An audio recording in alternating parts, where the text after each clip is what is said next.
Almost any accomplishment in the history of the world has come at the hands of people who've taken risks. People who are willing to push the envelope. People who are willing to explore the unknown. And, you know, the key thing about taking risks is learning. You know, and if something doesn't work out, learn from it. And then you're able to move further.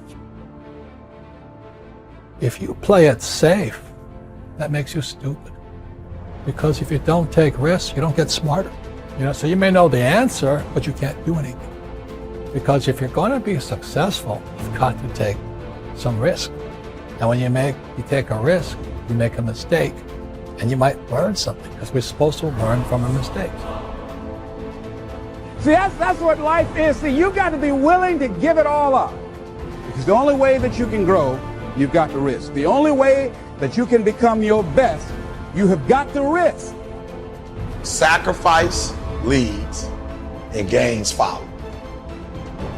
Don't look for any gains where there's been no sacrifice. Don't wake up and look for no gain. Don't look for your game to improve. Don't look for the record to improve. Without sacrifice, there are no gains. You're gonna fail. You're gonna fail 10 times, 100 times, maybe even 1,000 times. But that's okay. Failure isn't permanent. Falling isn't permanent. You get right back up and keep going. And this time, you're gonna be stronger, wiser, and you'll be more driven than ever. And for every 10 failures, you'll land one success. You have to love success so much that you're willing to fail 10 times before you can succeed once. That's how a winner does it. Here's something else. Want to create a greater sense of fulfillment? Challenge your fears. Challenge them. Look those fears in the face and take them on. Don't allow them to rule you. Decide that you're going to take some chances. And something else will take its place. If I quit, however, it will last forever. I dare you to take a little pain. I dare you. I dare you not to go home. Somebody said, I don't go home, I feel bad. Go through it. You ain't gonna die. At the end of pain is success. You've got to be willing to risk. If you're not willing to risk, you can't grow in life. Life has no power when you're not willing to risk. It said to laugh is to risk appearing the fool. To weep is to risk appearing sentimental. To reach out for another is to risk involvement. To expose feelings is to risk exposing your true self. To place your ideas, your dreams before a crowd is to risk their loss. To love is to risk not being loved in return. To live is to risk dying. To hope is to risk despair. To try is to risk failure. But risk must be taken, because the greatest hazard in life is to risk nothing. The person who risks nothing, does nothing, has nothing, is nothing.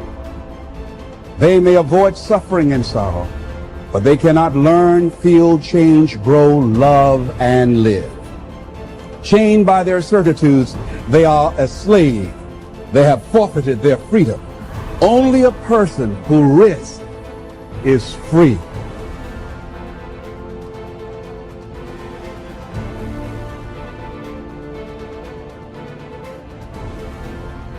I don't know how many of you remember or recognize the name Howard Hill.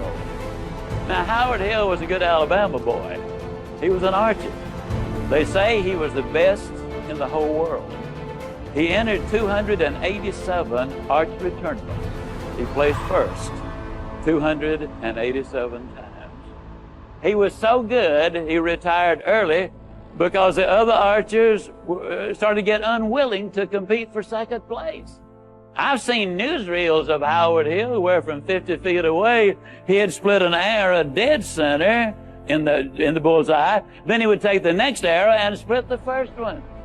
He killed a Cape buffalo with a bow and arrow, the most difficult game animal alive to bring down. He killed a Bengal tiger. He killed a 15-foot shark in under 18 feet of water. or was it an 18-foot shark under 15 feet of water? Well, it was a great big one in his way down there. I do know that. He was a good one, there's no question. So now let me emphasize a point. I've never shot the bow and arrow professionally, but I'm an instructor extraordinary. I'm not certain, but I think that's French, which means I'm really good at it. As a matter of fact, let me tell you just how good I am as a teacher. If I could spend 30 minutes with any man or woman who will ever view this, providing your eyesight is good and your health is normal, at the end of 30 minutes, I would have you hitting the bullseye more consistently than Howard Hill could hit it on the best day he ever had. Sound like I'm bragging, but I'm not. I could do it. Provided, of course, you had first blindfolded Howard Hill and turn him around a couple of times so he wouldn't have a clue as, which way am I headed? And you might say, well, now, Ziglar, my goodness alive, fella, of course you could. That's ridiculous. How on earth could a person possibly hit a target he couldn't even see? It's a good question, but here's the better one. How can you hit a target you don't have? Also, one more thought on discipline. Here's the greatest value of discipline. Self-worth. Self-esteem. People are teaching self-esteem these days, but they don't connect it to discipline. The least lack of discipline, and it starts to erode our psyche. One of the greatest temptations is to just ease up a little bit, right? The slightest lack of doing your best starts to erode the psyche. Instead of doing your best, doing just a little less than your best. Sure enough, you say, well, it's just going to affect my sales. No, it's going to affect your consciousness. It's going to affect your philosophy. Now you've begun in the slightest way to affect your own philosophy. Here's the problem with the least neglect. Neglect starts as an infection. And if you don't take care of it, it becomes a disease. And one neglect leads to another. And the worst of all, when neglect starts, it diminishes our self-worth, our self-confidence, our self-value. You say, well, how can I get back my self-respect? I'm telling you, you don't have to go to 29 classes. All you have to do is start the smallest discipline that now corresponds to your own philosophy, like I should, and I could, and I will. No longer will I let neglect stack up on me so that I will have the sorry scenario 6 years from now, giving some excuse instead of celebrating my progress. That's the key to discipline. Okay? Let's get kids involved in the least of disciplines.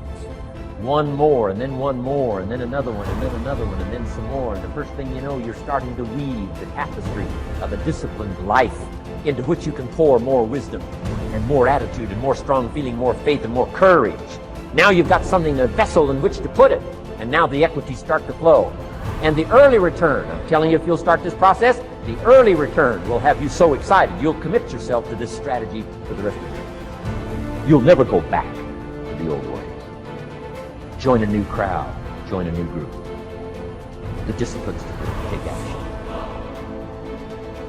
You want to make your dream come true, you got to stay focused. Some people rather get even than get ahead. Stay focused on where you want to go. I just kept on doing what I was supposed to do.